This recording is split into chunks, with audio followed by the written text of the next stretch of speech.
that would be brilliant. Lovely, thank you. Okay, welcome everyone to this week's meeting then. So another week on, I think in the saga, not too much more clarity coming out, and I make it T minus 15 days at the minute. So not a great position to be in. I thought I would start this week by just going through some of the actions from last week. We had a sort of 5 or 6 things to take away and have a look at. So we'll go over those first. The first of those was for us as a group of supporters, group representatives, to possibly sort a meeting with Ron Martin. We were going to have a chat about format and timing. From my perspective, I don't think a lot of that has gone on. And Paul, I don't know what your thoughts on this are. I think after the last week or so, I'm feeling less hopeful that we would get anywhere with that than I did last week, and I wasn't feeling very hopeful last week. Yeah, so I did speak to Ron a couple of times last week, as you guys know, immediately after his court appearance, when he wasn't in great form, and then a bit later on Friday where he seemed much chirpier. I have this morning asked whether he would consider a meeting with us, and his view was, because there's nothing different to tell us, it would be pointless in his opinion, but he'd leave it up to Tom as to whether we should go ahead. My gut feel is I probably agree with him. Yep. Okay, that's fair enough. I think that's one to kind of keep a finger on the pulse of, perhaps, and see where we are over the next couple of weeks, maybe. Good stuff. The next action was for Paul and Trevor to inquire about hardship at the club and look into how help can be offered. So hand over to you two if you can update on that. So, Ron. Sorry, Paul.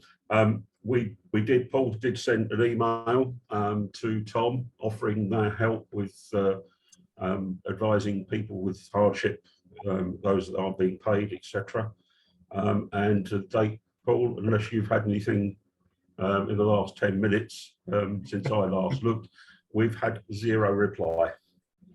So that's correct. I did also just nudge Tom earlier last week, and he said to think about it, but I would imagine he has a lot of things to think about.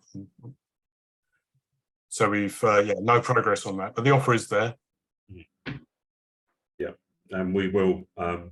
If we've got anybody that comes forward, our door is open. I have contacts within the town that can assist, not just with sort of food banks and things like that, but with other things as well. So, and I'm sure through good offices of Anna and Emrys, we've got those contacts as well. So we can reach out, but we can only reach out if people approach us. If we don't know, we can't help. So yeah, our door is always open. And if Tom or any of the people at the club that are not receiving their funding, etc., or they're in difficulties and they see this, please don't hesitate to contact us. We will help. Brilliant. Thank you for that update. I suggest we just keep that as a kind of open-ended action for now then, and you can just let us know as and when, if anyone's contacted you, perhaps during the week between meetings. Yeah, we can appraise you on that, no problem. Good stuff, thank you very much. So action number 3 was for Rob Craven to contact Andy, who was our guest last week, and very helpful he was too, from the FSA, with a view to setting up a call with him and the Phoenix Club working group around learning from other clubs. Rob, did you get to look into that at all? Yeah, so I've been in contact with Andy. We're trying to come up with a date.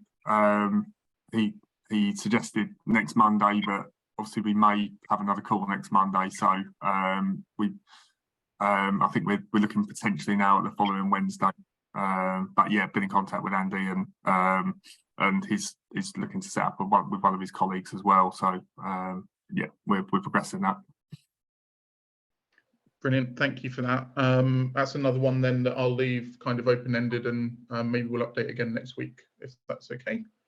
Lovely stuff. And then there was actually another one for you, Rob. I think you said about looking into a general release of the Ron Martin and SUFC historical context article that you typed up. Yeah, so at the moment we've continued to sort of pass it where we've had media inquiries. We've used that as the basis, you know, to point out to people, to give people a background of where we feel the history has been. I think we sort of left that a little bit on the back burner while we were sort of thinking of progressing a meeting potentially with Ron. But if we're not looking to do that now, I think we should probably look to go for a general release, and there might be a few. Obviously, that was done pretty quickly at a request of a newspaper, sort of within a few hours after a recent game. So we might just look to try and tidy that up, and yeah, and potentially incorporate some of the things I know that you've said as well, James, in terms of like a response to BBC Essex as well, which we might come on to a little bit later. But I think we can definitely work maybe alongside yourself potentially, so make that an action for both of us. Cool, sounds good. Trevor, you've got your hand up. Did you have something to add there? Sorry, left myself on mute there. Yeah, it was just while we're on the subject of communications, it's something that I think bears a little bit of tidying up, is to put out there just what a winding up order entails. There's still an awful lot of people out there that think that on the 1st of March, if this goes wrong, we just go into administration, and that somebody can swoop in and buy up the club and Ron rides off into the sunset and we all take over. I think we need to put out there exactly what winding up means. You know, it's a full liquidation of the assets of a company. So, you know, it is deadly serious, and I don't think a lot of people still aren't quite getting that. So I think your communications have been excellent, but I'm just thinking general communications as we go forward, it'd be nice if we could just tighten up on that to exactly how serious the situation is. That's all, just an observation. Thanks. Brilliant, thanks Trevor, taken on board. The fifth agenda point, action point, sorry, was to work more closely with the Martin Out protest group. They weren't able to send anybody to the meeting tonight, but we do still have an agenda point to have a quick chat about protest stuff a little bit later on. So, Paul, I don't know if you want to update now or you just want to wait for that part of the meeting. Yeah, let's wait, shall we? We'll skip that one for now. Cool. And the last action point was to arrange a PG site services visit, Paul. And I did say I'd gladly go along with you as I live over this way, but obviously other things have been going on. But have you spoken to them anymore? Yeah, I have. I chased them, in fact, on a date. I guess they're busy. It's just probably finding a window. I have another reason to chase them, probably Wednesday, so I will give it another go. And I've had several offers actually to come over now, so it'll be a big carload. Brilliant. Okay, sounds good. Fab. So that's the action sorted. And then, Paul, I was just going to see whether you had kind of a general update on things as you see them at the minute before we move on. Yeah, not much more than I've explained. I spoke to Ron a couple of times, and yes, his outpourings have differed. They've moved from confident to less confident, I think, over the course of the last week, which is concerning. We've mentioned that anyway. Had a good meeting with Anna and Tom, and Anna's ended up with a bunch of questions which her and Emira's will be going through at some point. But the one thing I would like to, and we're coming on to the end a bit, the one thing I would like to say is, Anna said at the meeting, the comms isn't great, is it? And you know, she got in just before me because, you know, that's obviously a common complaint. And I don't know what we can do about that, really. Comms is a number of things. It comes from the club, comes from us. We did sort of bounce public meeting around before, I think, trying to involve as many people as possible. I mean, that would be a serious thing to sort out. But you know, it's perhaps time to consider that as we head over. I mean, I have to say, my personal opinion is when I still don't think we're going to be wound up. I think something will happen before that. Either Ron will come up with some money that's enough to convince HMRC to further delay, or he'll find all the money, or someone will put us into administration, and that will be him, I think. And I think he can do that legally because he's the biggest creditor and debenture holder. But I'm not an expert. That's kind of where I am at the moment. I think, yeah, that's it in terms of my actions. Just one other point. I am seeing someone tomorrow about potential investment, and I have been contacted a couple of other times about investment. It takes a lot of time to bring people up to speed. I've no idea whether they're serious or not. The current one I'll be probably introducing to someone at the club in the next couple of days. That's me. Brilliant. Thanks, Paul. Does anyone have anything they want to add or ask of Paul before I move on to the next agenda point? Just pop a hand up if so. No? Oh, Trevor, was that just a round of applause? Sorry, I hit the wrong button. I'm sorry. No, it was just interesting on that last point, Paul. Is that somebody who wants to come in and assist, or is that somebody who wants to come in and take total control? If it's too sensitive, don't say it. It's not sensitive. I don't know is the answer. I was approached by a caseworker almost for him, and subsequently found out who it is, and I've done a mini bit of research. They're based in America.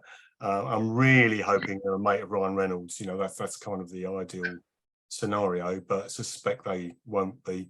I'm just trying to do, you know, a little bit of digging to see whether it's serious enough to pass on. I'm going to pass it on actually probably to Tom. It would have been Gary, but Gary's not. Gary's had an accident, so he's probably out of action for a while. Yeah, I understand Will Ferrell's in the country. So. Damn. It's not him. Great stuff. Okay, thanks for that, Paul. So we'll move on to the next agenda point then, which is to introduce Anna Firth MP, MP for Southend West, who has kindly decided to join us on the call. Anna, I thought I'd just hand over to you first, really, just to kind of introduce yourself and just to kind of let the wider fan base know what you're doing to help the club. We understand you have been working behind the scenes to see what you can do to help. So if you're able to provide an update on that, that would be brilliant. Thank you, James. So Anna Firth, I'm Southend West, which obviously has Roots Hall and Southend United Football Club in it. And thank you very much indeed for inviting me this evening. I am full of respect for all the work that you guys have been doing over the last few months, and the fans and the money that you've given to help with wages. I think it's absolutely, you know, awesome, your commitment to Southend United.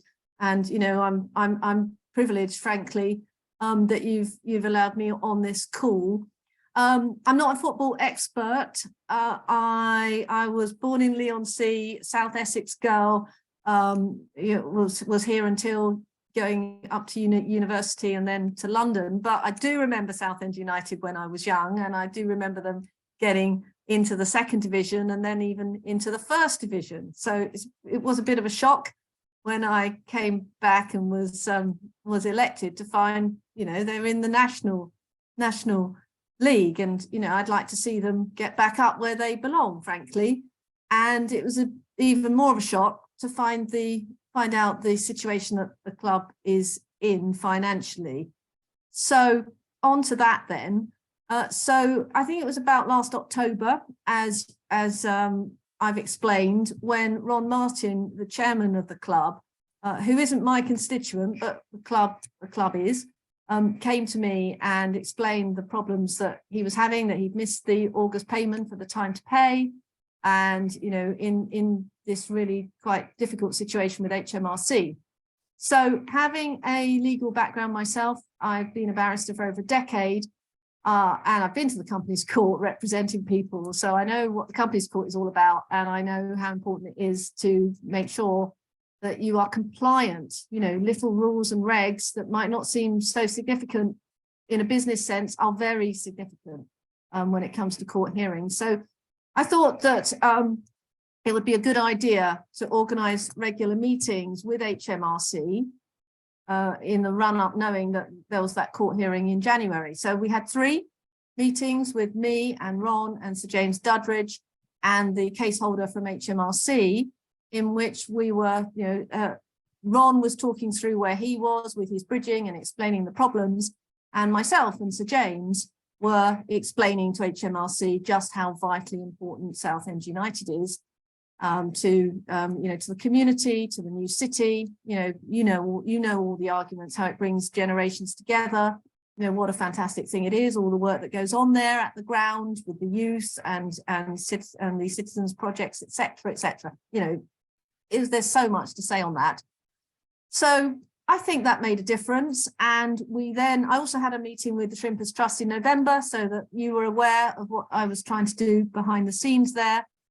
And I was hoping we would never get to court, but unfortunately, although Ron did make quite a bit of progress, we did finally get on the 18th of January.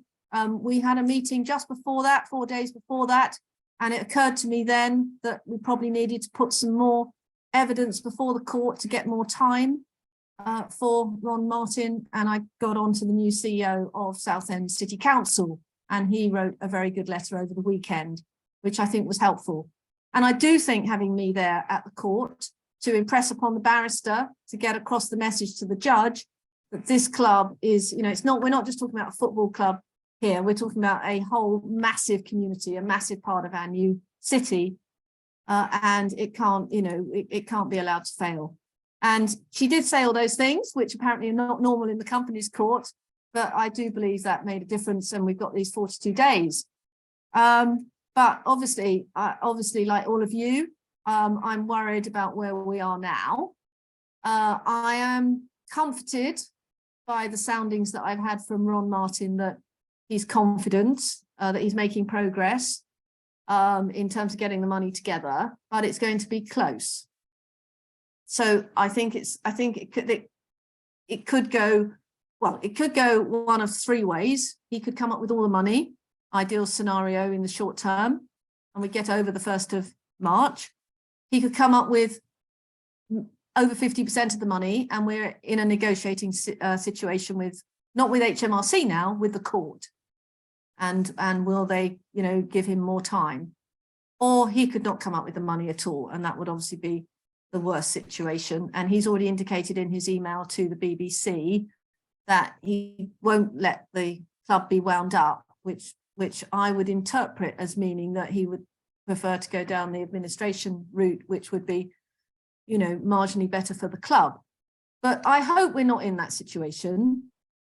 I think in the short term, the best situation for the club is that Ron Martin comes up with the money that's owed, and this sword of Damocles is lifted.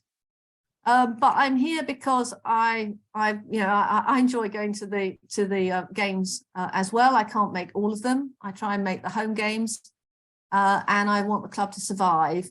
So I'm here to listen and to learn and to give as much help as I possibly can to making sure that Southend United, gets back to where I believe it should be, back into the Championship. So happy to take any questions. Lovely, thank you for that, Anna. Does anybody have any questions they'd like to ask Anna? Please put your hand up if so. I've got a couple that I know were collated by Paul and the Shrimpers Trust, a couple of which kind of stray from the immediate issues with the club and into, for example, the Tracy Crouch report and getting the independent regulator in place and what your thoughts might be behind that. Does anybody have anything that they would like to ask first though, Liam? Thanks, James. Hi, Anna. Welcome to the gang. Thank you very much for lending your voice to our group. I think we're in a really difficult position, as you will have gathered from the tone and the fact that we're all even here. So I really appreciate you coming on board and representing the town and the club and the supporters. I wanted to ask briefly. I was in court on the 18th, and the adjournment that was being asked for by council for Ron. HMRC's sort of council, they were asked their opinion on that, and they didn't want to go for it. They were quite keen to wind the club up on the day, and they weren't. I don't think it's putting words in their mouth to say they were unhappy with the outcome that was the adjournment and going to the 1st of March. But you've sat in meetings with them now. How responsive they've, as we've discussed on these calls before, and as all of us will know, we've owed them numerous amounts of money over the last few years, and they've issued numerous winding up petitions and whatnot. It feels like they're sick to the back teeth of us. But when you've been sat in those meetings with the representatives from HMRC, be they caseworkers or be they legal representatives or whatever, what is their tone, essentially? What's your read on their attitude towards Ron and Southend United in general, please?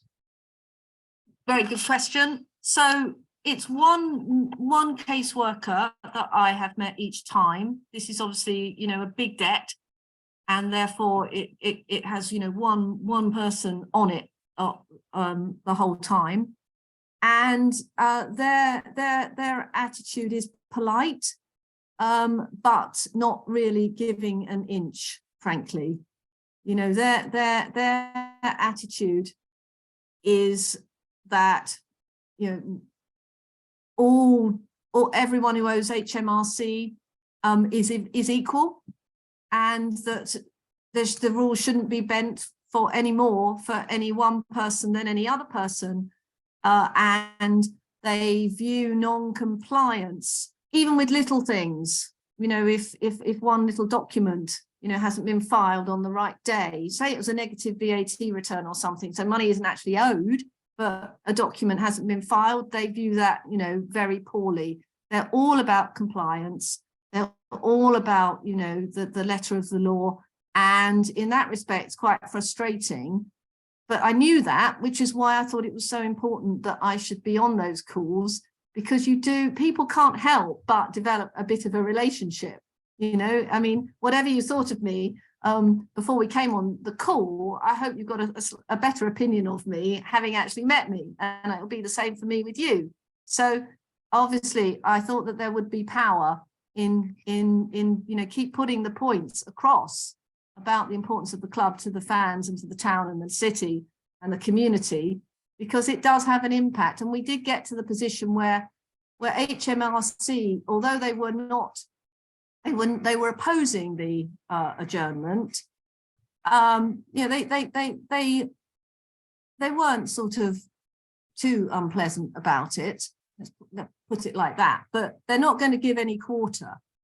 And we're not in a negotiation now with HMRC. We're in a negotiation with the court.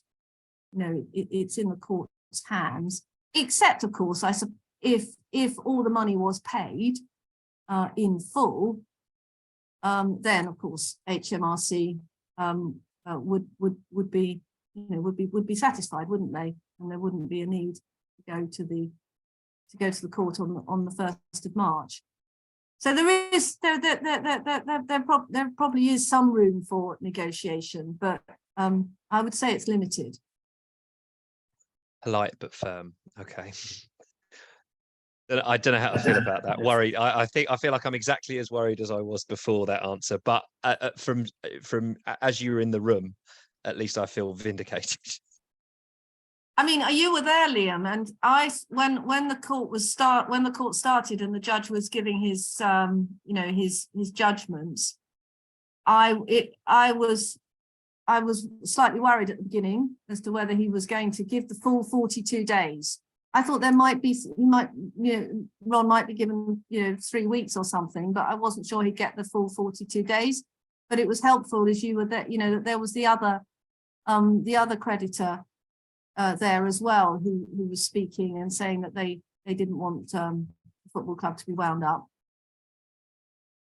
I thought we were quite lucky, frankly, with the judge that we had on that day. Thanks for that, Anna. Yeah, a little bit concerning, obviously, and leaves you wondering whether we're going to be so lucky next time round, of course. But I suppose in some ways, you know, there's a little bit of a two-pronged attack from yourself, obviously, in terms of meeting with HMRC and also doing what you did at the last court case and supporting Ron Martin and extolling the virtues of the club and its importance to the community, of course, to the court, which I think is important too.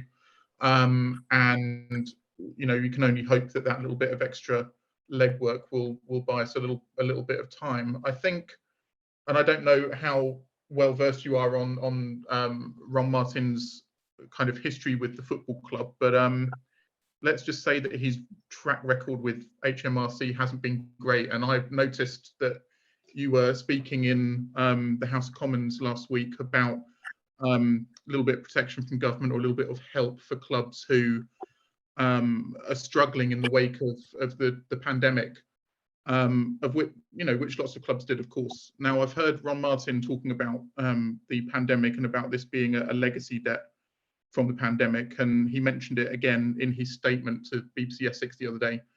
And I find sometimes that his language in some of these statements probably isn't helping his case, in a sense that, and I don't know whether you agree with this, saying things like HMRC decided to collapse the time to pay agreement. And my response to that, and I think a lot of people on this call, is they didn't. He entered into an agreement with them and he didn't honour it. And he's got a history of not honouring agreements with HMRC 10 times, I think, in 8 years, or 8 times in 10 years. I can't remember which way round it is. The club has had winding up petitions served. And he's been running rings around them for a long time. And I don't think that's going to kind of work in our favour, if that makes sense. Yep, I don't disagree with any of that, which again is why I thought it was very important to have other people in the court, other people in those meetings, you know, making sure all of your voices are being heard. And, you know, I wrote a letter before that court hearing. Sir James Dudridge wrote a letter, and I got the CEO to write a letter. Should we be running up to the 1st of March? Should we be going back to court on the 1st of March? Then I'll be doing exactly the same thing, but I would be asking all of you to write letters as well.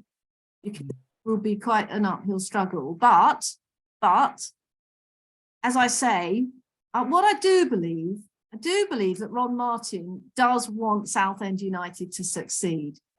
You know, I do believe he cares about the club, and I do believe that he wants to, you know, he wants to come up with the money, and I do believe he's trying to come up with the money as well. And I'm just really hoping that it's going to be, you know, all of the money, or enough towards all of the money, so that if we do need to negotiate, you know, HMRC are going to see it as, well, this is actually, you know, so we're so close that it wouldn't actually make any sense to pursue this winding up, because, you know, we can see that we are going to get all of the money, which is what they're there to do, collect the tax. So that's what I'm hoping is going to happen. But, you know, we might have to be prepared to all of us to write letters again, explaining just how important Southend United is to the city, to the community, and what a devastating thing it would be to lose it. Absolutely, thank you for that. I don't doubt that he has developed an affection for the club over the years.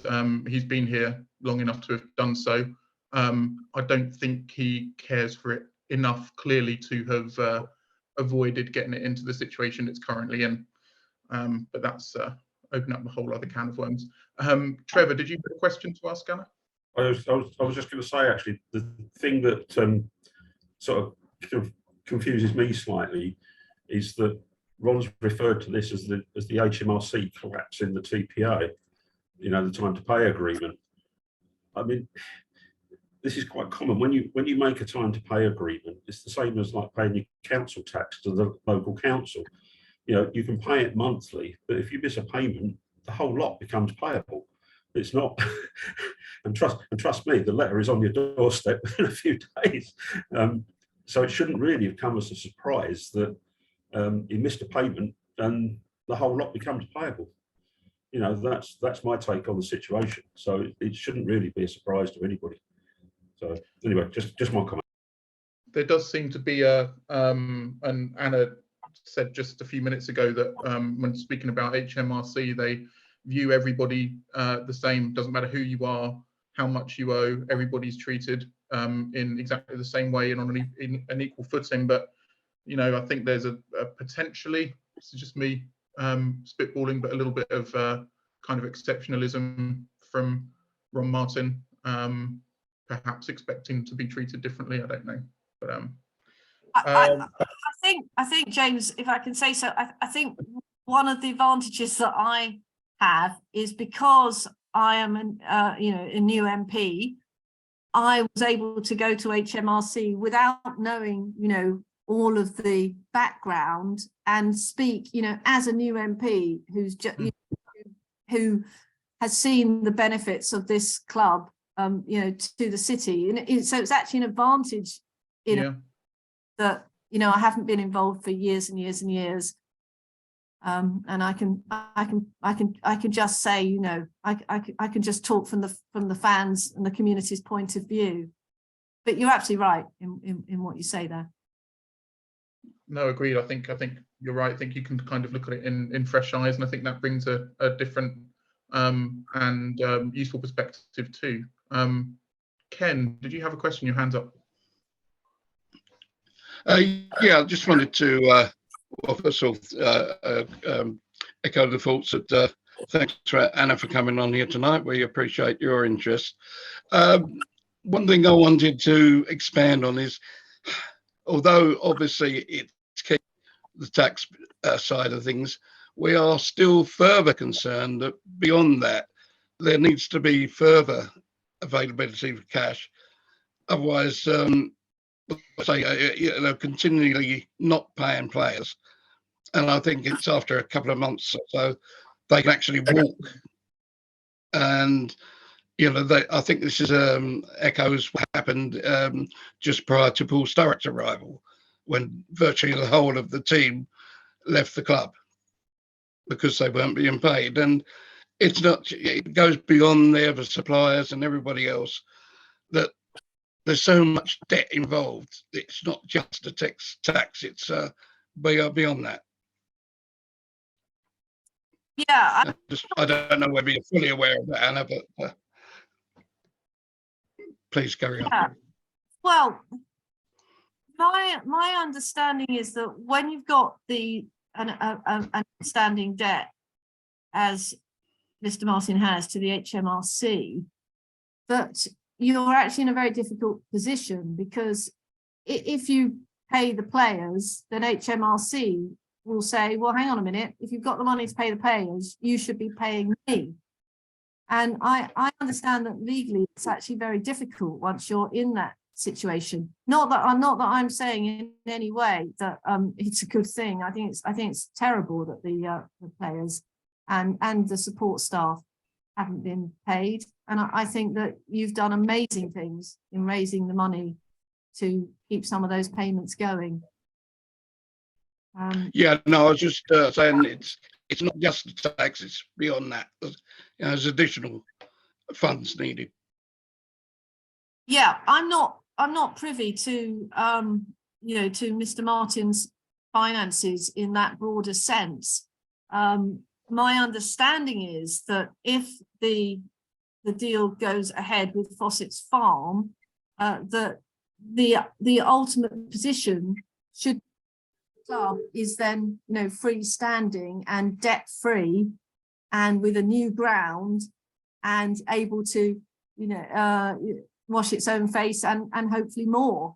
You know, we'll have a bright and successful future ahead of it. That's my understanding of the end position. But obviously, you know, various things have to fall into place. Yeah, no, that's yeah, I get that. I'm just saying you know, there are other involvements, there are other problems, almost immediate problems, even after the first. You know, there's I don't know, it must have been well over a month now the players haven't been paid. Therefore, in another month, they can walk out the club. You know, and there's lots of things been going on, suppliers not getting paid, the St John ambulance not getting paid. Therefore, we got to find other medics to turn up. There's just so much debt that it is just not, yeah, it's a massive part of it, the tax, but there are other bills to be considered as well. Yeah, and so what I would say there, Ken, is very much what I was saying at the meeting last Friday with Tom Lawrence, is that there is a communications problem here, and I think that there should be more communication, because you know that the St John's ambulance problem, just to take that as an example, Tom Lawrence was explaining to me and Paul that he has got a different supplier who are going to be providing first aid and assistance, and the way he explained it is that this new supplier is actually a better solution for the club, actually in the longer term. But none of us knew that, you know, none of that's been explained to any of us, and that needs to happen. You know, it's a sign that you care, that you know you're worried, and you know you make that effort to explain what's going on. And I do think the communication could be a lot better. Yes, absolutely. And no, I just wanted to, if you weren't aware, to make you aware of the other debts beyond those ones we've already mentioned. Right. Well, maybe if someone could send me a little email with a bit more information on that, that would be very helpful. Yeah, I'm sure we can get together and do that. Thank you, Ken. Brilliant. Thank you, Ken. Lovely. Does anybody have any other questions for Anna just surrounding the kind of immediate future of the football club? I've got a couple of questions for her around the white paper and the regulator and so on and so forth. But before I move on to that, if anyone wants to ask anything SUFC related, just pop your hand up. No. I'll take that as a sign that there isn't any. Lovely. Okay. And so I had just a few questions that I know have come into the Shrimpers Trust, and obviously pertaining to the future of football at large, and not letting what has happened to our club continue happening to other clubs. So I suppose the overarching question really is, what are your thoughts on the findings of Tracy Crouch's fan-led review and the upcoming white paper regarding the regulator, the independent regulator? Is it something you're broadly in favour of? Yeah, absolutely. So I had a chat with Tracy on Saturday, and she said that she's expecting the white paper to be published possibly on the 22nd. So that's the end of next week. She said, you know, 22nd, 23rd. Now it has been delayed once already, but you know it could be coming out the end of next week, and absolutely, I think it's a good idea to have a football regulator, but more importantly, you know, to have tests around who runs a club, who owns a club, and the role, you know, a shadow board or a way in which the fans and the community can be more involved. Obviously, I'm not completely, you know, as au fait with this as, you know, I no doubt will be as we go forward. But I do think it's a good idea. But we don't yet know what that's going to look like for, you know, the National League, because we know that the tests are going to be different. The Premier League managers and owners are going to be held to a higher standard. The governance is going to be, you know, a higher standard. So we do need to wait and see what that white paper actually looks like before we can really assess, you know, its impact for Southend United. But yes, yes, I'm going to engage with it. Of course I am. Yes, I'm going to seek a meeting with Lucy Fraser, who is the new Secretary of State for Sport. yes, I'm going to look and see if there's any rescue funding available. I don't know, be honest with you. I don't know if there would be any, but I'm absolutely going to be looking to make sure if there's anything that we can get for the club, then, you know, I'll be doing my best to get it for us. Great stuff. Thank you for that. Yeah, I think we're all hoping that it has a positive impact, and we're waiting with bated breath to kind of see what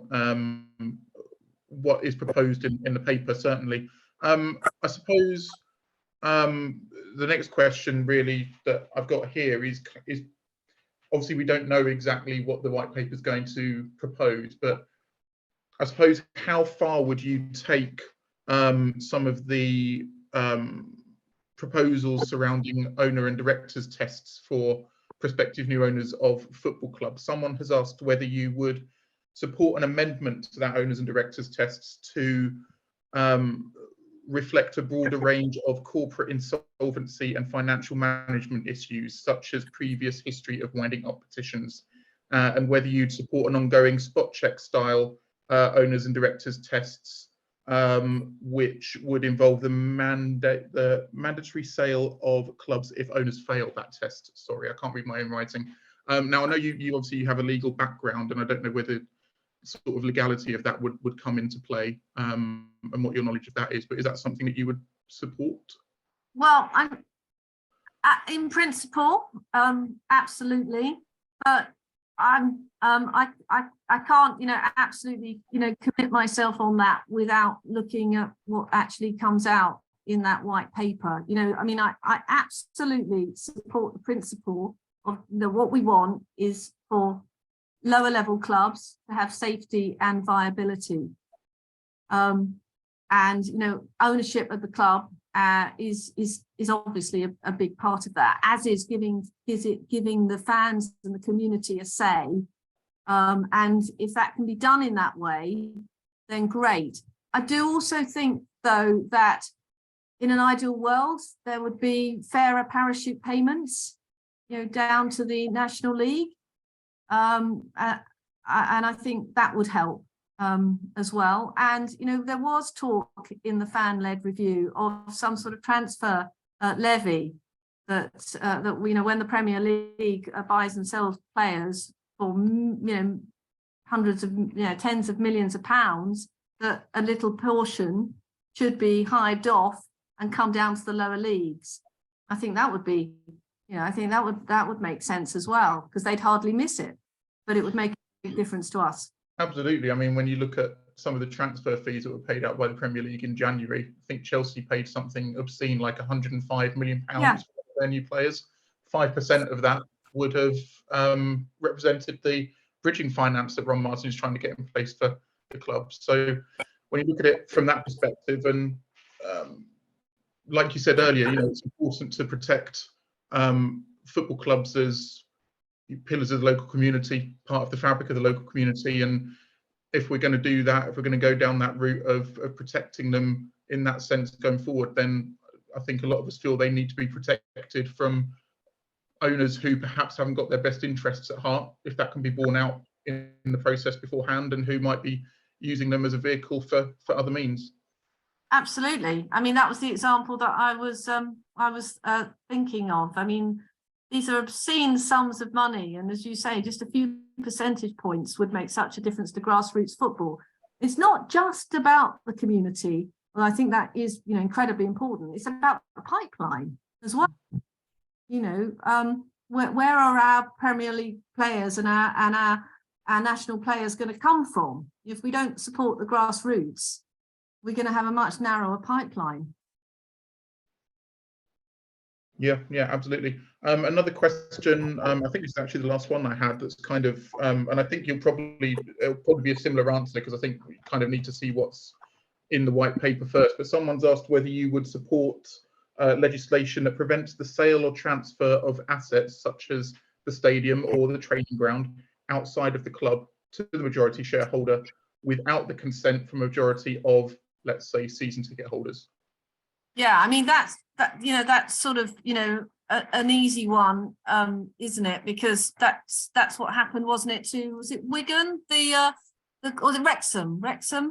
You know, the club where that happened to them and put them in an absolutely terrible position. So I would support that as well. It's happened to us in a sense too. I mean, the club Southend United doesn't own the ground or the training ground. Ron Martin holds them separately with a separate company. So for as long as he owns Southend, we'll be paying rent essentially to use those facilities. And you know, that he might well come out and say, oh, I'm planning to write off the debts, or I'm planning to give those back to the club at some stage, but we can only go on his word. And you obviously, an assetless club is of no value to anyone really. Yeah, especially in terms of selling it. yeah, absolutely. No, I see completely you know, where you're coming from. It's got to be a better balance of power here. Because the Southend United is what it is because 6,000 people turn up at every home game, like, you know, like tomorrow night. Yeah, that is a huge number of people that deserve to be deserve to have a stake in the club, properly, to have some control over the direction of the club. Yeah. Thank you. Liam, did you have a question? I did, yeah. Actually, it's funny, Anna, I sort of bottled asking this question a minute ago, but it's funny you should mention that fans should have a sense of control over the club. Do you think that the question the exact wording of the question you asked in Parliament the other day escapes me, but it was about community clubs. Do you think that fans should, where do you stand on sort of ownership or fan ownership in this country? In Germany, they have a rule. They have a 50% plus one rule, which I think means essentially that, like, you can't sell more than a minority. You cannot sell a majority stake to some big investor. It is sort of arbitrary, I suppose, isn't it? Because it's not the way that things work in this country. But with things like Phoenix clubs, and we've seen Wrexham, the Fan Supporters Trust, they sold out recently. Where do you stand, and what do you think is the best vehicle, is probably a better question, for fans gaining some measure of control over the community assets that they form a part of? Gosh, I've got to be honest and say I don't know here and now which is the best vehicle, but I do know that there needs to be a vehicle. So, I mean, I would have to, you know, take that one away, Liam, and you know, give that one more thought, and you know, and happy to have more discussion about it. But I totally agree with where you're coming from, and you know, 50% plus one obviously sounds very sensible, doesn't it? Because that does obviously give the fans that controlling interest. But you know, I'd have to look across the whole landscape, because what you don't want to do is to, you can't do things in overnight.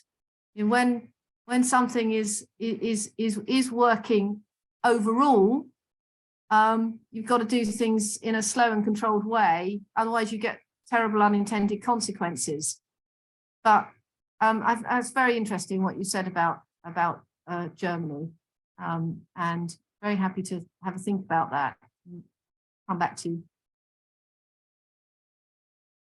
I will just say as well, you've given some of the clearest answers I think I've ever heard a politician give, so I've got to give you a pat on the back for that. I have to actually agree with that one there, and I've spoken to your colleague Sir James, so I think I can safely say that's the Simon, you absolute grass. Well, you know, I'll probably come back to bite me in that case, because, you know, obviously I've only just gone past my 1 year anniversary as being your MP, and it's a huge honour and a privilege to be so. And I do genuinely want to see the club, you know, survive, and I want to see the club thrive. You know, I do enjoy going to the games. I know people are teasing me that I sit in Block A and Block B, and I'm not on the west side, but it's fantastic fun. But the stadium isn't good enough. You know, the facilities are not good enough. Yeah, the club isn't going to thrive unless it gets a new ground and perhaps I'm being too controversial. Perhaps everyone thinks it's fine, but I honestly think for the longer term, it's not fit for purpose. What's going on the pitch is fantastic on the whole. It's a shame last Saturday, but on the whole, it's fantastic. But that ground doesn't show us off to our best. So there's got to be a way of getting investment into the club and getting a better ground. Great stuff. Thank you, Anna. Does anybody have anything else they'd like to ask or add to the discussion? I'm keen to make sure we don't overrun too much tonight, and for Anna to have her evening back. But if anyone's got anything to add, Trevor? I was just like to say, and I've actually don't knock the ground too much. My father-in-law actually hand mixed the cement for the terraces. God rest his soul. But by all means, I'm quite sure from what you've been saying on here tonight, and you seem to be putting your heart in the right place. I'll just say, come and visit us over in W Block and get the true experience of watching Southend. I'd love to. Dan will bang a drum for you. Well, I'd love to. I'm coming tomorrow night. My husband's a little bit peeved, but I said I'd like to come, and I'd also like to come to the pub beforehand at some stage. Yeah, you'd be more than welcome. Okay. Brilliant. Thank you, Anna. Thank you for giving us your time tonight. We really appreciate it, and I'm very grateful for the work that you're doing and continue to do, fighting the club's corner. And hopefully we'll speak again soon, and hopefully have a positive outcome at the end of the month. Oh, absolutely. I'll keep you updated through Paul on anything. And the moment I have any news, I'll pass it on to you all via Paul, if that's the best way forward. Yeah, I think so. That sounds good. Brilliant. All right. Thank you very much. Can I just sneak one final one in there? Will you be there on the 1st of March? Yeah, of course. If it ends up going to court, of course. Yeah. In fact, I will better make sure that's in my diary in red. But I hope we don't get there. I really do.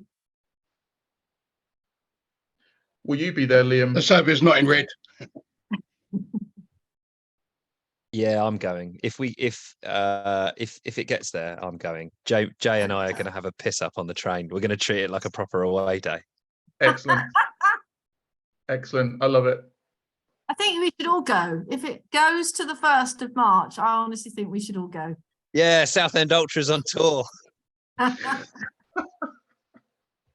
Right.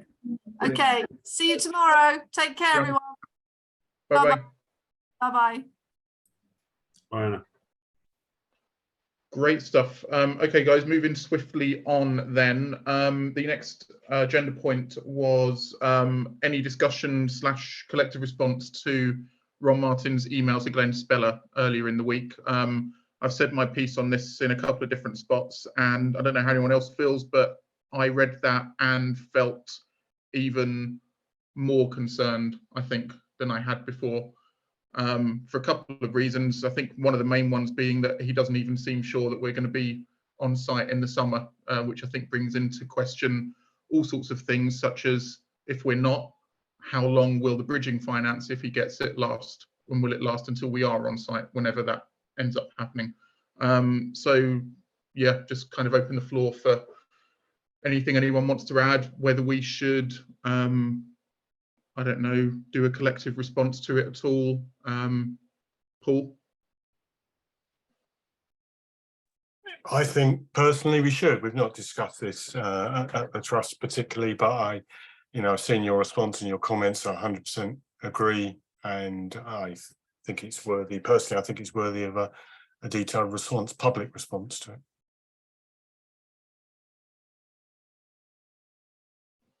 Rob, do you have anything to add to that? Yeah, pretty much exactly the same, I would say. I think you articulated pretty well, James, how probably most people are feeling about the situation after Ron Martin's email exchange with Glenn. and I think there should be a response, and we should articulate that.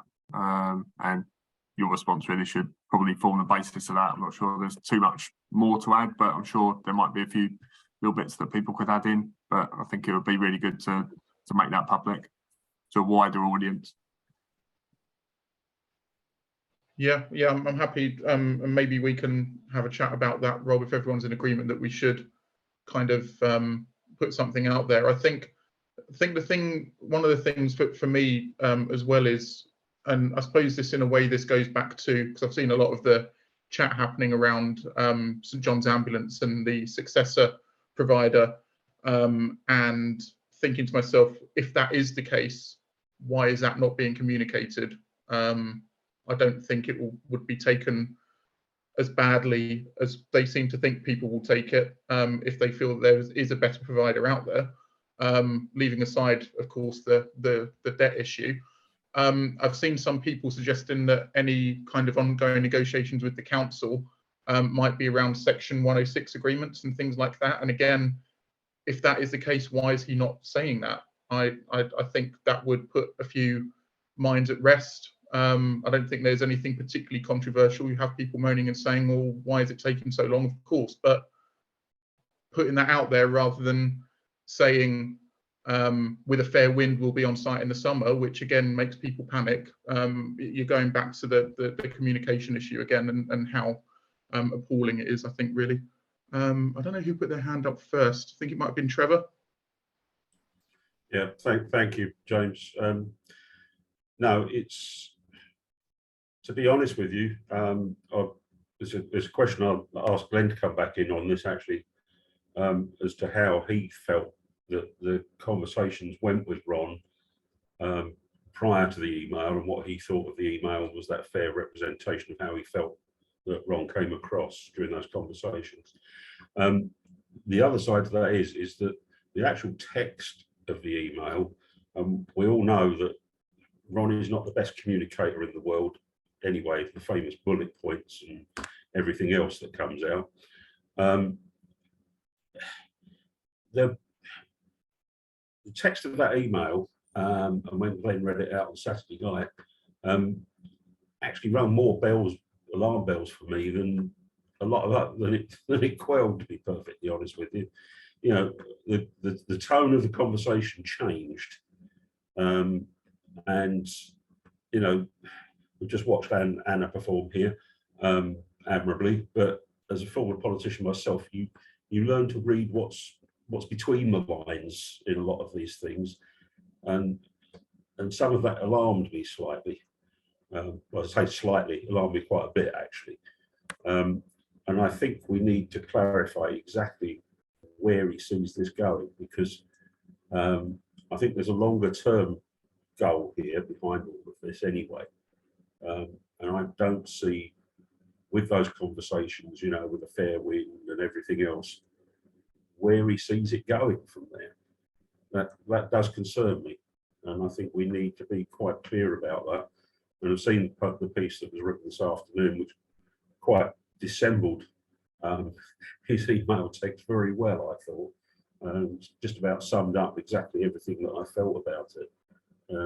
It just concerns me a bit. But I'll be interested to hear if Glenn's willing to give us a take on what he felt the tone of his conversation was. Thank you. Absolutely. Glenn, if you're there, if I hand over to you, if you've got anything you'd like to add. Obviously, I'm on here as an independent, so I'm not part of a fans group. I am here as a journalist, and I'm really obviously grateful that you guys let me sit on here and listen in. How do I put this? So there was a couple of to and fro's with Ron, because obviously the basis of it was I wanted him to come on and do an interview, and he didn't want to come on and do an interview at the moment. And also, if and or when he does come on, and he has said he will come on, he wants to do it live. He doesn't want anything recorded, because he doesn't want, obviously, editing and that sort of thing. He wants to do it live. I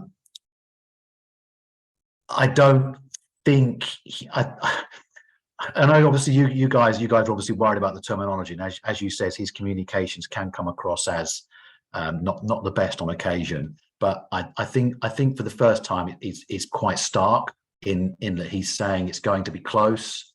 I'm not a magician, and I don't think he's given any guarantees. Whereas obviously previously with bridging loans and that he has said weeks, not months, etc. And I think he's just flagging things up. I mean, I read it the same as you did. I did go back to him, but he hasn't come back to me since about not letting the club be wound up. Well, that is clear that either the money will be paid or it'll go into administration. I think is what he's saying. But he's there was stuff either side of the stuff that I read out, because obviously some of it was private in terms of me trying to get him to say something. But he's going to come back on. But I certainly think the language he's using has changed. I'm not sure if that helps you or not, because obviously there's certain things I don't want to say, but that's not holding anything from you, because Paul, you've had more contact with him probably than I have over the course of the last 18 months. I literally converse with him via text message or email these days. I think the last time I spoke to him was just after the club had been relegated out of the league. That was the last time he did a proper sit-down interview, and he hasn't done anything since. But I gauged from it that he's not guaranteeing anything. Right. Thanks for that honesty, Glenn. Sorry, actually, I'll apologise because I put you on the spot a little bit there. I fully appreciate that whatever conversations you had with Ron would be off the record, outside of what he provided you with. So perhaps it was a little bit unfair of me, but I was trying to get a feel of how you felt with it. And I think listening to you, I think without putting words in your mouth, I think you share similar sort of concerns as perhaps we do. So thank you very much for that. No, that's fine. And you're not putting me on the spot at all. It's just that I'm sat here as a journalist, not as a supporter, not as a member of a supporter group. So I think you guys, I mean, obviously you heard me read it out, and then someone's obviously transcribed it. You guys have read into it what I've read into it. I did ask him questions about staff being paid, players being paid, and he didn't respond specifically to those. I did go back to him, but he hasn't come back since. Okay, no, thank you, Glenn. Thank you. Thanks, Glenn. Yeah, I think agreed. I think there has been a bit of a change in tone recently, and the language has got more stark. And I'm guessing, reality setting in a little bit, that he's up against it. So yeah, it's a difficult one. Hopefully, feeling like he's up against it and that reality setting in might open him up to other avenues that he might not have been open to before. We'll see about that. Does anyone have anything else to add on this subject at the minute? Cool. I think maybe an action point then is perhaps Rob and I get together, and we can always put our heads together for a potential response to go out, maybe. Cool. I'll pop that down. Brilliant. All right. Moving on then. So the next agenda point is protests update. We don't have anybody from the protest group here this evening. They weren't able to attend. I'm not entirely sure what their plans are at the weekend, so I don't know if anybody else feels in a position to update on that. I believe it's from the Pierhead, isn't it? Yeah, they were marching from the Pierhead, the last message that I saw. Yeah, have you got that in front of you, Simon? I've got their WhatsApp here. Oh, please do. I haven't. So this is one that they sent on Saturday, but I don't know the exact time, but it just says, following today's boycott and further diluted statement on BBC Essex, we are planning another protest march for the game against Gateshead on Saturday. We're hoping for this to be the biggest one yet. Meet at the top of Pier Hill at 1:45. We will march on Roots Hall from here. Bring your banners, colours, flags, mates, everyone, everything. We'll be marching the full length of the High Street, demonstrating our resolve to get this parasite out of our club. Brilliant. Thanks, Liam. And Paul, I know, I think you said last week that JP was in dialogue with them as well. Did he gain anything from that? Anything new? Was there any kind of willingness to, I know we've spoken in the past few weeks about getting together with them and trying to come up with a strategy that maybe will appeal to a broader range of people. Obviously, we have said we're not against the idea of protesting on the whole. So yeah, did JP gain anything out of those discussions at all? No, not specifically. He's tried to keep them informed of what we've been doing. I don't think he felt action to organise any protest with them, and I kind of felt that, you know, that's something we could have done as a group, including them following last week's call, and therefore I'm disappointed they haven't turned up, because I think their input's valuable. You know, they were a little bit worried about recording, etc., and just in case it gave away some of the things they were planning. But I think, you know, we could have dealt with that earlier, and perhaps still can, you know, in another call. So I would hope that they would come and liaise. I think a couple of them may come and see me tomorrow in the Shrimpers Bar, along with some other people who come to see me. So yeah, maybe they'll get some more there. I don't, you know, I welcome other involvement though. You know, kind of, I think we all agree protesting is valuable in certain forms, but I think to be truly effective, it needs to be coordinated. This hasn't been yet, but it doesn't mean to say it won't be successful. Welcome. Absolutely. Thoughts? Yeah, no, agreed broadly, I think. And I think some of us spoke last week, I think it was on last week's call, might have been the week before, about feeling that what the group was doing with their marches through the town was actually quite good. It was effective. And perhaps that's something that we can, I don't know if people feel that they can get on board with that. I think my feeling at the moment is still perhaps that inside the ground at the moment isn't the greatest idea, certainly not in terms of disrupting the game, which you know, the guys with the protest group, all credit to them, haven't looked to do that so far, and hopefully won't do. I'm sure they won't.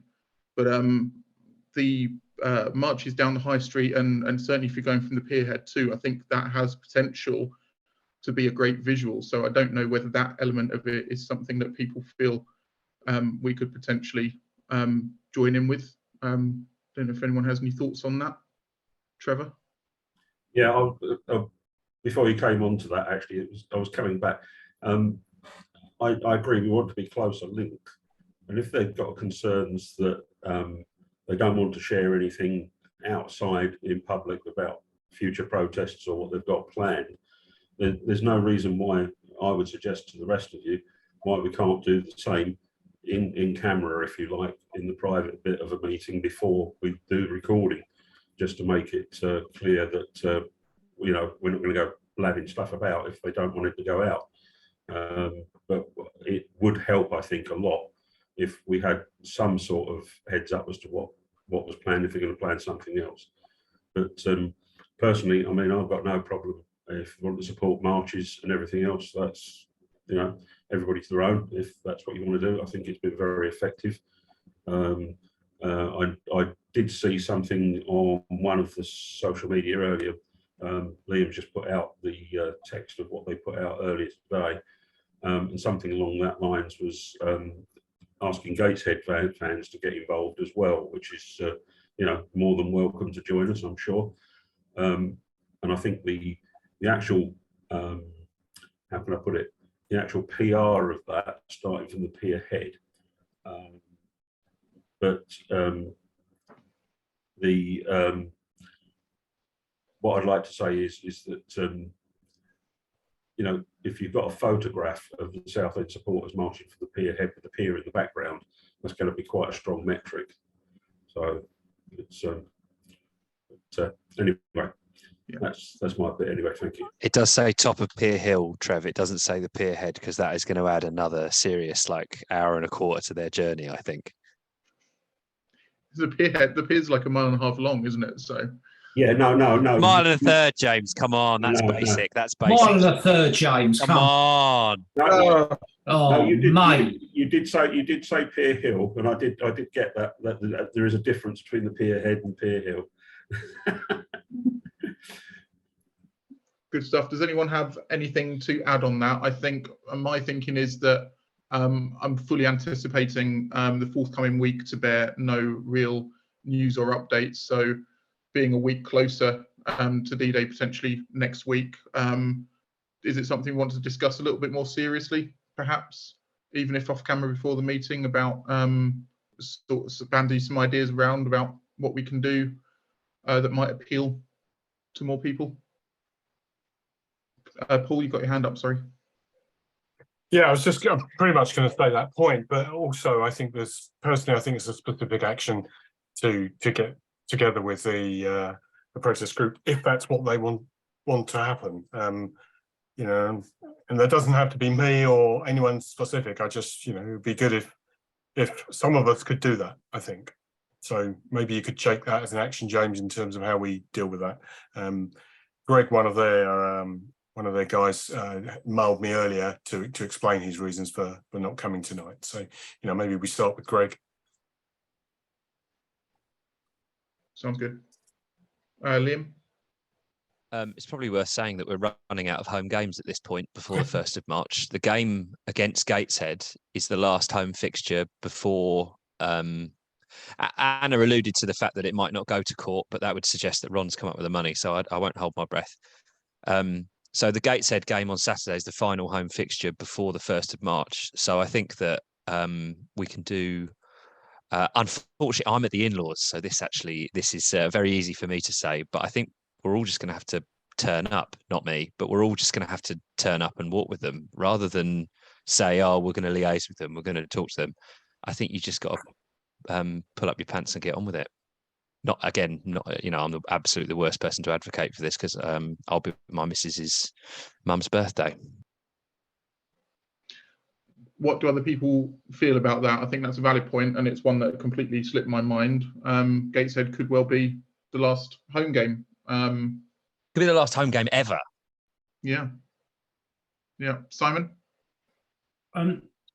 My opinion is that everyone's got the right to do it, but everyone's got the right not to do it if they don't want to. Now, I agree with what the protest group's aim is for the removal of the current chairman and owner.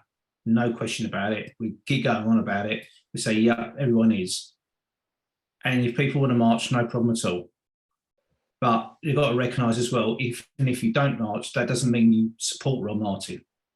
And I think that's what's got to be said as well. Thank you, James. Cool. Thank you for that. Dan? Yeah, very much echoing that point. Completely agree with March. I think it would be a very good show of unity for the supporter groups. As I said last week, and I'll reiterate it again, during 90 minutes, the support needs to be for the team. So I know that's not what many people would want to hear, but the fact is at the moment we've got a team of players that are playing that have not been paid for 13, 14 days now. And I think the very fact that they're putting in a shift and putting in 100% for the team that's on their shirt makes them a credit to their team. I think it's only right that as fans we support them for that 90 minutes, but that doesn't mean that we support Ron Martin, because we don't. That's my thoughts. I said it last week. I'll reiterate it again.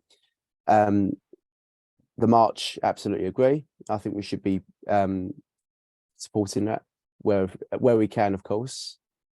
Anything in the game, I'd be reluctant to support. That's my thoughts on that, at least. Understood. Thanks for that, Dan. I think we need to, I'm conscious of time, draw a line under this before we start going around in circles. I think probably want to discuss next couple of days between us, obviously with, you know, potentially the last home game ever coming up. So definitely want to chat, I think, on the WhatsApp group, and I think an action to take away as well, as Paul said, is to look into having a meet with the guys from the protest group again, if it's something that they would like to do. So I will jot that down. Brilliant. Moving on then, just a quick update on the Phoenix Club exploration. I know Kerry's not here, but I don't know whether, Rob, you have anything to add for this? Yeah, I'll try and make it as brief as possible.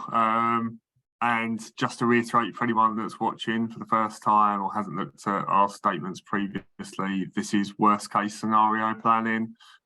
We absolutely do not want it to get to a Phoenix Club stage, but we are planning and exploring the feasibility, how we would go about establishing a Phoenix Club if the worst does happen on the 1st of March. And so from that point of view, the Torquay United Supporters Trust reached out to us, or reached out to the Shimbers Trust last week. We have arranged a meeting with them for Wednesday, and then, as I mentioned, on the back of last week, with Andy Walsh from the Football Supporters Association, we're looking to set up a meeting with them, which may well be the following Wednesday, hopefully. Now, Perry has been in touch. He's got a lot going on with work at the moment. Claire, I think, is able to do both meetings, and I've made time to be able to do those. So just really, if there's anyone that is available on Wednesday or on the next 2 Wednesdays, then we can have a discussion about this over WhatsApp. If someone wants to come forward, but it'd be good to have another couple of representatives on those calls as well. Brilliant, thanks, Rob. That's something we can discuss, see if anyone's available to join, definitely. Great stuff. So I think that's it for the main part of the meeting then. So I guess really, if anyone has any other business to add, Paul, did you have anything you wanted to add before we finish up? No, lovely. Simon? No, Trevor? No, Michael? Thank you, Jim. Cool. Rob? Just one thing is maybe we need to think about, obviously we've had Andy and Anna as sort of special guests on the call. We're going ahead with another call next Monday. Who we get in, potentially someone, I know Liam's had some contact with someone who's got sort of some experience in the legal side of things, about administration, liquidation, winding up, etc. And I think Paul might have had some contact as well. So maybe it might be worth lining one or more of those up as next week's special guest, potentially. Yeah, that sounds great. That's definitely a chat we can have, I think. Sorry, I'm not sure if I'm pronouncing your name right. Emrys, is it? I just wanted to say, firstly, thank you very much for having myself and Anna on. It's been hugely helpful. But I just wanted everyone to cast their minds back to ages ago. I think it might have been Liam who asked the question about the best vehicle for a fan-based kind of, the best vehicle for fans to really get their name heard. So in the fan-led review, you had the kind of golden share was thrown out. That was what was left in the review. The government, when they kind of issued their response to the review, said that the golden share was something they'd be interested in, but it wouldn't necessarily be in that kind of united fashion. So obviously, again, until the white paper comes out, we're unfortunately very, very details are few and far between. But there will be some kind of golden share type thing woven into that white paper. So until that comes out, we don't know what it'll be, but it will be there. So I don't know if that helps too much, but I just wanted to kind of clarify that point. Brilliant. Thank you very much. And thank you guys for coming tonight as well. It's been a really useful addition to the conversation. So thank you for that. No problem at all. If there's ever obviously anything we can do to help, obviously Paul's got my number, unfortunately for him. So if there's ever anything else we can do, just don't be afraid to get in touch, and we're happy to help how we can. Will do. Thank you very much. Ken, any other business? You're on mute, Ken.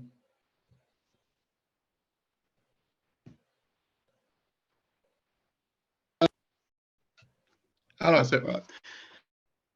Yeah, sorry. Just wanted to echo what Dan was saying, that about the sport. I think it's been pretty mute the last couple of games, in fact. I know Dan will be doing his best on the drum, so it's not surprising, really, I suppose, what's happening in and around the club or in the background. But with the job that both the management team, Kevin Coe, had been doing, and the players in respect to them, getting their wage packets, I think we do, or they do, deserve all the support we can give them.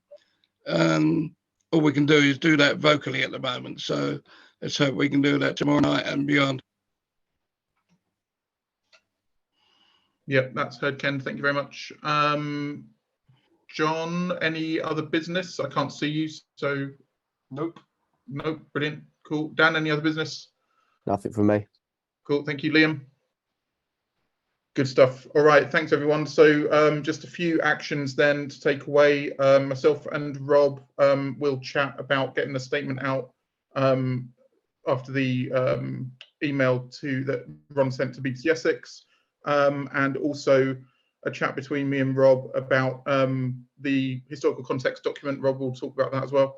And then we'll have a chat maybe on the WhatsApp group about speaking with the protest guys. And then I think it's just some open-ended stuff that's going on, talking about whether we want to meet with Ron Martin, Paul and Trevor. If you hear anything about hardship at the club and feel we need to offer any help, please update us. Rob, if you can let us know next week any further stuff with Andy from the FSA and meeting with any other clubs representatives. And Paul, PG Site Services, just let us know if anything else comes out of that. Liam, last word. Sorry, James, just sneak this one in at the end. I think it is worth pursuing that meeting with Ron. He might not be very keen on it, but after what Andy said the other week, I think that there's some really important questions that we can ask him, and there may be nothing tangible that he can update us on regarding HMRC or the court case or anything like that. However, his general his general behaviour in charge of the club, I think we should take every opportunity that we can to engage with him and to try and hold him to account. So even if he, even if to the point where he says, no, I don't want to meet you, that to an end is indicative of his behaviour. So I still think it's worth pursuing that. Yep, understood, agreed. And I think if there was ever a time for us to turn around to him and say, look, this is the time now to be open and frank and honest, it's now. I mean, we're potentially 2 weeks away from the club ending. So there is merit to that, definitely, and one to chat about. Awesome. All right. Thanks, everyone, for another hour and a half meeting tonight. And we will talk about next week's meeting in due course. Brilliant. All right. If you want to stop recording, who's recording? Thank you, James. Cheers, James. Well done.